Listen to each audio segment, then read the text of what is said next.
Que feriez-vous si un soir quelconque, un contact inattendu changeait tout autour de vous? C'était une nuit de printemps à Paris et le doux parfum des fleurs envahissait l'air. Je me trouvais dans un moment de transition, essayant d'assembler les pièces d'une vie qui, bien que confortable, semblait vide. Les rues de Montmartre étaient éclairées uniquement par la lumière douce des réverbères, et la ville vibrait de vie autour de moi. Je m'appelle Amélie, et j'ai toujours cherché la beauté dans les petites choses. Cependant, une ombre de solitude m'accompagnait.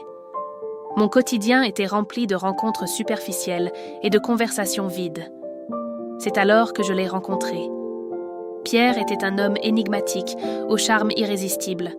Il se distinguait dans la foule, non seulement par son apparence, mais par l'aura de confiance qui l'entourait. Nos regards se sont croisés dans un café chaleureux où le temps semblait suspendu. La tension entre nous était palpable, quelque chose que je ne pouvais ignorer.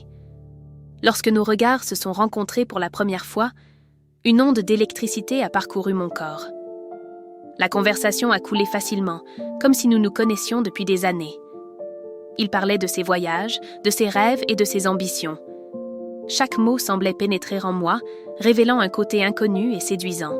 Cependant, il y avait quelque chose de plus profond dans ses paroles qui m'intriguait. Un mystère planait sur lui, comme s'il cachait des secrets que je brûlais de découvrir. À chaque rire partagé, à chaque geste subtil, l'attraction grandissait, créant une connexion intense et indéniable. Au fur et à mesure que la nuit avançait, l'atmosphère autour de nous devenait de plus en plus chargée d'émotions. Le restaurant était plein, mais je me sentais comme si nous étions seuls. Le contact casual de sa main sur la mienne, même pour un bref instant, m'a fait perdre le contrôle. C'était une sensation nouvelle, un mélange de désir et de peur. Je savais que je franchissais une ligne, mais l'intensité du moment m'enveloppait d'une manière que je n'avais jamais expérimentée auparavant. Cette nuit-là, nous avons décidé de marcher dans les rues illuminées de Paris. Le ciel était clair et les étoiles brillaient comme de petits diamants. En marchant, je ne pouvais éviter les pensées qui surgissaient. Que signifiait tout cela? Je me permettais de ressentir quelque chose que j'avais enterré depuis si longtemps. Pierre s'est rapproché de moi, et la chaleur de son corps était impossible à ignorer.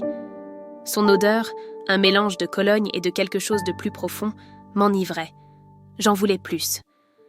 Les conversations sont devenues plus personnelles, et la tension entre nous s'est intensifiée.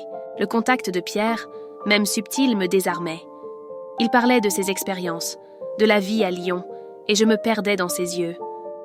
Ce qui n'était auparavant que curiosité se transformait maintenant en un désir ardent. Lorsque nous sommes arrivés à un belvédère offrant une vue panoramique sur la ville, j'ai senti que c'était le moment décisif. La vue était époustouflante, mais c'était Pierre qui capturait vraiment mon attention. Le cœur battant à tout rompre, je me demandais s'il ressentait la même chose.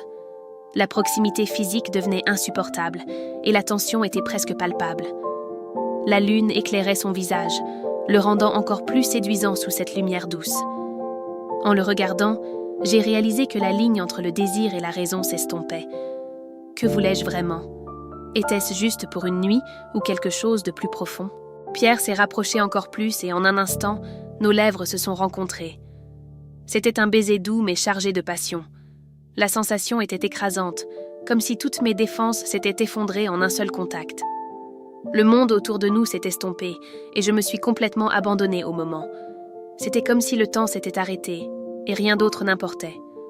Cependant, après ce baiser, une vague de doute m'a envahi. Je m'abandonnais à quelqu'un que je connaissais à peine. Qu'est-ce que cela signifiait pour ma vie, pour mes choix? La vie que j'avais construite jusqu'à présent semblait se dissoudre face à cette nouvelle possibilité. La force du désir était indéniable, mais la culpabilité a commencé à s'insinuer. Pierre semblait percevoir mon hésitation et a pris ma main, comme pour me rassurer. La nuit a continué et nous avons décidé d'entrer dans un motel discret. L'atmosphère était chargée d'attente et d'insécurité. L'environnement était accueillant, mais je ressentais un mélange d'excitation et de peur. Cette décision me faisait remettre en question tout ce que je croyais sur l'amour et l'engagement. Dans la chambre, la tension s'est transformée en une danse délicate de découverte. Chaque toucher était chargé de sens, et je me suis permise d'explorer l'inconnu. La connexion entre nous semblait transcender le physique, comme si nous partagions quelque chose de beaucoup plus profond. Les caresses étaient douces, mais pleines d'intensité. Je me sentais vulnérable, mais en même temps, incroyablement vivante. À chaque instant, je remarquais que je perdais le contrôle. Le désir devenait écrasant, et la sensation d'être avec Pierre était une tempête d'émotions. Les sentiments que j'avais réprimés refaisaient surface, et je ne savais pas si j'étais prête pour cette nouvelle réalité. Le rythme accéléré de nos cœurs résonnait dans le silence de la chambre, et l'intimité entre nous devenait de plus en plus intense. En explorant ce nouveau territoire, j'ai réalisé que Pierre luttait aussi contre ses propres démons. Il y avait un mystère dans son expression, quelque chose qui le faisait hésiter. La connexion que nous établissions était puissante, mais une ombre d'incertitude planait aussi sur nous. Que se passerait-il après cette nuit ? Je savais que les conséquences de mon choix seraient très profondes. La ligne entre le bien et le mal devenait de plus en plus ténue. Le désir était palpable, mais la réalité de ma vie était en embuscade. Que voulais-je vraiment ? Étais-je prête à tout risquer pour un moment de passion ? Chaque toucher, chaque souffle, semblait m'entraîner plus profondément dans un abîme d'émotions. J'étais consciente que je pouvais me perdre complètement en Pierre, mais je craignais aussi ce que cela signifierait pour ma vie. La nuit se déroulait dans un mélange de plaisir et d'incertitude, et j'étais sur le point de faire un choix qui changerait tout. Alors que l'aube approchait, les premières lueurs du jour commençaient à envahir la chambre. Que ferais-je en me réveillant ? La question résonnait dans mon esprit, et je savais que, quelles que soient les décisions prises, la vie ne serait plus jamais la même. Son toucher m'avait fait perdre le contrôle, et que ferais-je de cela ? La réponse à cette question m'attendait au lever du jour. La douce lumière du matin se filtrait à travers les rideaux, révélant l'espace qui était auparavant enveloppé d'ombres et de secrets. En ouvrant les yeux, l'odeur du café frais envahit mes narines, se mêlant au souvenir du toucher de Pierre. Il était dans la cuisine, et la familiarité du son de ses mains remuant la tasse me serra le cœur. La pulsation de la nuit précédente résonnait encore en moi, mais maintenant elle était accompagnée d'un écho de doute. Que savais-je vraiment de lui ? Je me levai lentement, essayant d'organiser mes pensées. La chambre, avec ses murs simples et une décoration discrète, semblait être un refuge, mais aussi une prison. Il y avait quelque chose de réconfortant dans la présence de Pierre, mais son aura énigmatique me rappelait qu'il y avait plus derrière son sourire. La culture de Paris, riche en art et en histoire, m'avait toujours fascinée. Mais maintenant, elle m'entourait aussi d'attentes. Je savais que les histoires d'amour dans la ville étaient souvent des illusions, et je ne voulais pas être une victime de plus de ce scénario.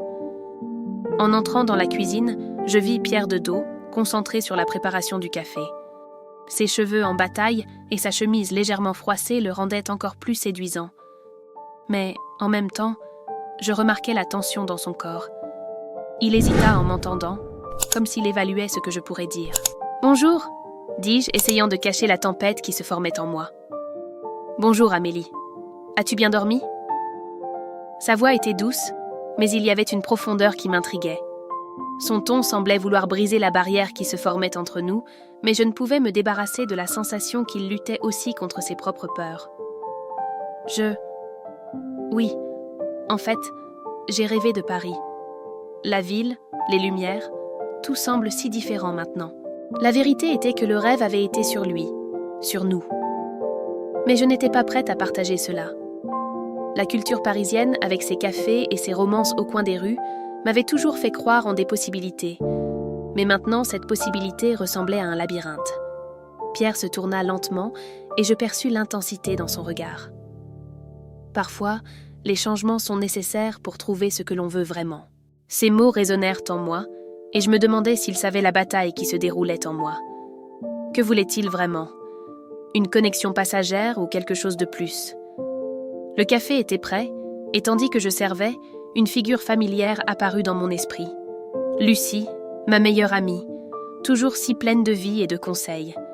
Elle croyait au véritable amour, tandis que j'hésitais entre le désir et la raison. Son influence pesait sur mes décisions, et je me demandais ce qu'elle dirait si elle était ici maintenant. Nous nous sommes assis à la table, et le silence s'est installé, lourd et chargé de significations non dites.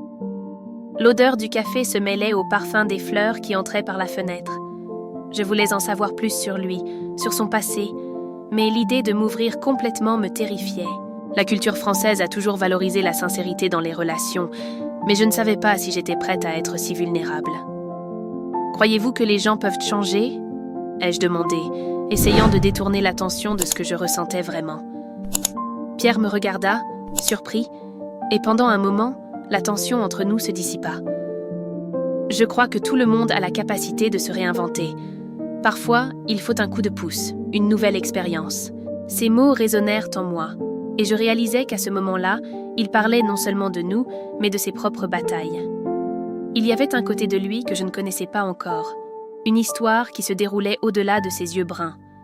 Tandis que je l'observais, ce mélange de désir et de curiosité se transformait en une détermination silencieuse. Je voulais découvrir ce qui se cachait derrière l'homme qui avait changé ma nuit. « Et vous, Pierre, qu'est-ce qui vous a amené à Paris ?» ai-je demandé, décidé à plonger plus profondément. Il hésita, mais la vulnérabilité dans son regard me donna du courage. Je suis venu en quête de réponses. Parfois, la ville peut offrir plus que de simples vues à couper le souffle. Que cherchait-il? Que voulais-je vraiment? Le café réchauffait nos mains, mais la chaleur entre nous était quelque chose de plus profond. Les murs qui nous entouraient semblaient se refermer, et je savais que j'étais sur le point de faire un choix qui façonnerait l'avenir. La vie, avec toutes ses complexités, nous attendait. La tension dans la cuisine montait comme une tempête prête à éclater. La réponse de Pierre flottait dans l'air, et je me demandais s'il était prêt à partager ses secrets. Le silence s'étirait, et le café refroidissait entre nos mains. Je voulais plus que des mots. Je désirais comprendre son essence, mais la peur de la vulnérabilité me paralysait. « Des réponses » murmurai-je, presque pour moi-même. « Quelle réponse espérez-vous trouver ?» La question s'échappa de mes lèvres, chargée d'une curiosité que je ne pouvais contenir. Il hésita à nouveau, comme s'il réfléchissait à ouvrir la boîte de Pandore qu'il gardait fermée. « Parfois, la vérité est plus compliquée qu'il n'y paraît, » dit-il enfin, sa voix basse et grave. « La vie à Paris est pleine de promesses, mais aussi de désillusions. » L'écho de ces mots résonna en moi, faisant remonter le doute que j'essayais d'enterrer. Que savait-il que je ne savais pas? À ce moment-là, la porte de la cuisine s'ouvrit brusquement et Lucie entra, pleine d'énergie et de désinvolture. « Bonjour mes chers, que faites-vous » Sa présence illumina la pièce, mais l'interruption laissa une sensation douce amère. Pierre et moi échangeâmes un regard complice, un mélange de soulagement et de frustration. « Juste un café tranquille » répondis-je, essayant de masquer la tension. Lucie, cependant, perçut quelque chose au-delà des mots. « Vous semblez impliqué dans quelque chose de plus profond » dit-elle, levant un sourcil. C'était vrai, la connexion qui commençait à se former entre Pierre et moi était sur le point d'être dévoilée. « Ah, Lucie, tu sais comment c'est » intervint Pierre, son regard passant rapidement sur moi. « Nous parlons simplement de la ville. » Mais il y avait une faiblesse dans sa défense, une fissure que moi seule percevais. Lucie sourit, mais je savais qu'elle ne se laisserait pas duper. Alors que le café continuait à être servi, je réalisais que l'entrée de Lucie n'était pas juste une distraction. Elle était un nouvel obstacle. Sa présence m'obligeait à confronter non seulement la dynamique entre Pierre et moi, mais aussi mes propres hésitations. Que voulais-je? Et que cherchait réellement Pierre? La culture parisienne, avec ses promesses d'amour et de découverte, devenait maintenant un champ de bataille où je devais décider quel chemin suivre. La tension s'intensifiait, tandis que Lucie s'asseyait à la table, son énergie vibrante contrastant avec la gravité du moment précédent. « Café et secret, la combinaison parfaite », plaisanta-t-elle. Mais il y avait un air de sérieux dans son regard. Je savais que Lucie ne se contenterait pas de réponses superficielles, et la pression pour révéler ce qui était en jeu augmentait. « Nous devons discuter de l'événement de demain », dit Pierre, changeant de sujet avec un ton qui sonnait plus comme une échappatoire qu'une solution. La mention de l'événement fit surgir une nouvelle couche de complexité. La fête serait l'occasion parfaite pour exposer des vérités et décider des destins. Lucie, toujours perspicace, capta le changement de ton. « Bien sûr, mais d'abord, que se passe-t-il entre vous ?» Sa question trancha l'air comme un couteau. Je ressentais l'urgence de la situation, comme si le temps s'épuisait. Pierre me regarda, et la connexion entre nous pulsa silencieusement. L'événement approchait, et j'avais besoin de réponses avant que les masques ne tombent. « Nous explorons simplement la ville », répondis-je, mais le mensonge sonnait creux. La réalité était que chaque moment avec Pierre me laissait plus intriguée et hésitante. Ce qu'il cachait pourrait tout changer. La pression augmentait et je savais que je devais prendre une décision avant que l'horloge n'annonce la fin de la nuit. L'atmosphère pesait sur nous, l'odeur du café se mêlant désormais à la peur de l'inconnu. Lucie, avec son regard perçant, semblait voir à travers mes mots. « Explorer la ville, hein ? Alors pourquoi ne m'as-tu pas parlé de ce qui s'est passé la semaine dernière ?» Sa voix était un mélange de provocation et d'inquiétude. Un frisson parcourut ma colonne vertébrale. Que savait Lucie ? Qu'avait révélé Pierre ? Avant que je ne puisse répondre, un fracas venant de la porte d'entrée interrompit notre dialogue. La porte s'ouvrit violemment et un homme entra. Sa présence était menaçante. Il regarda directement Pierre et son regard contenait une fureur qui électrisa l'atmosphère. « Tu ne devrais pas être ici », grogna l'homme, et la tension explosa en un silence assourdissant. Pierre, pâle comme un fantôme, sembla perdre contenance. Que voulait cet homme ? La révélation d'un sombre secret semblait sur le point d'être exposée. « Je ne savais pas que tu serais en ville », balbutia Pierre, sa voix tremblante. L'homme avança, et je sentis mon cœur s'emballer. Lucie se leva, prête à intervenir, mais je la retins. Ce qui était sur le point de se passer pourrait tout changer. La vérité était sur le point d'être révélée, et rien ne serait plus comme avant. L'homme s'approcha de Pierre, un sourire sarcastique sur le visage. « Tu ne savais pas ? Bien sûr que non. Ça a toujours été ton truc, n'est-ce pas ?» Il se tourna vers moi, les yeux froids comme l'acier. « Et toi ? Qui es-tu dans cette histoire ? Une nouvelle alliée dans ces mensonges ?» La tension augmenta. Lucie, toujours à mes côtés, prit une profonde inspiration, mais ses yeux montraient qu'elle était prête pour le conflit. « Laisse-le tranquille, » dit-elle, la voix ferme. « Tu n'as aucune idée de ce que tu fais. »« Ah, mais si !» répondit l'homme, son expression passant de la menace à la satisfaction. « Les pièces bougent, et vous n'êtes que sur l'échiquier. Pierre a toujours été doué pour se cacher, mais maintenant il n'y a plus d'endroit où fuir. » L'atmosphère était électriquement chargée. Pierre secoua la tête, essayant de se ressaisir. « Tu ne peux pas faire ça ici, » implora-t-il, mais sa voix paraissait faible. Ces mots, demandant clémence, semblaient seulement attiser la fureur de l'intrus. « Je peux faire ce que je veux, » répondit l'homme, son regard fixé sur Pierre. « Et si tu ne fais pas attention, tous ceux qui t'entourent en subiront les conséquences. » À ce moment-là, il devint clair que la révélation ne se limitait pas seulement au passé de Pierre. L'ombre de l'homme s'étendait sur nous tous, et la fragilité de nos relations était sur le point d'être exposée. La bataille entre secret et vérité ne faisait que commencer. Mon cœur battait dans ma poitrine alors que j'observais la tension entre Pierre et l'homme. Une vague de détermination m'envahit. Au lieu de me laisser submerger par la peur, je décidai d'agir. Je m'écartai de Lucie, sentant le besoin d'affronter la situation de front. L'adrénaline me poussait. « Pour qui te prends-tu pour menacer Pierre ?» défiai-je, la voix ferme. L'homme se tourna lentement, surpris par mon audace. « Si tu as quelque chose à dire, dis-le directement à moi. » Il sourit, mais ce n'était pas un sourire amical. « Tu ne sais pas dans quoi tu t'embarques, » répondit-il, mais le doute dans ses yeux révélait que j'avais touché un point sensible. Sans hésiter, je regardai Lucie, qui me fit un geste de soutien. Avec un nouveau sens du but, je commençai à marcher vers l'homme.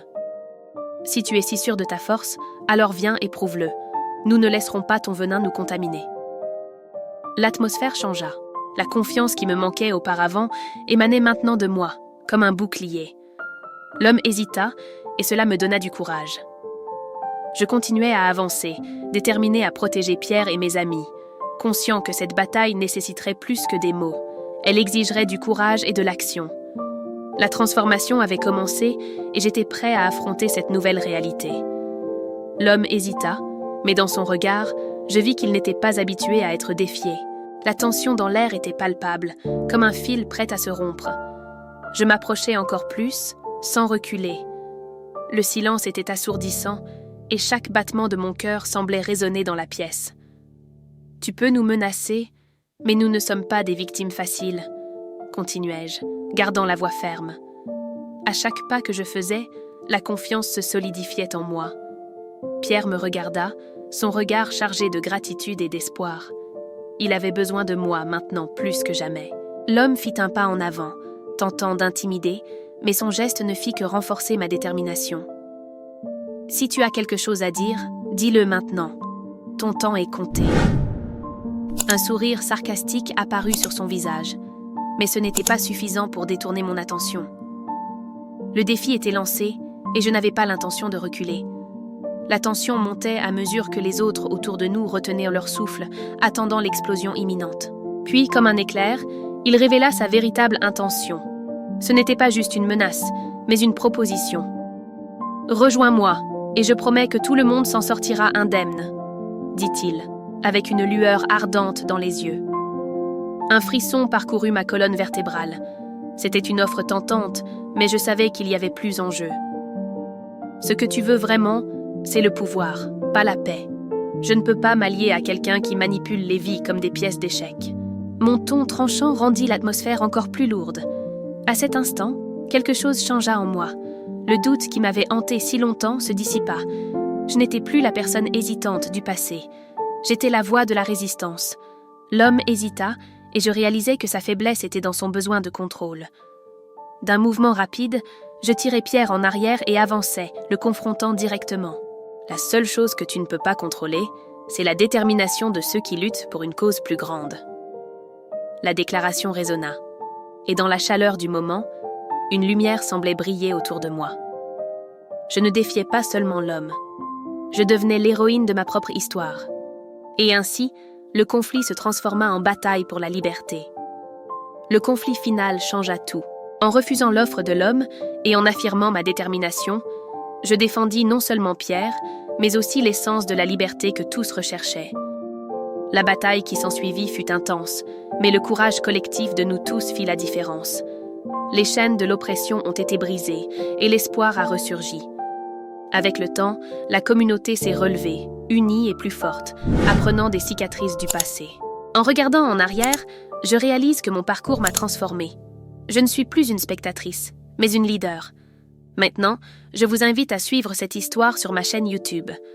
Ensemble, nous allons explorer de nouvelles aventures.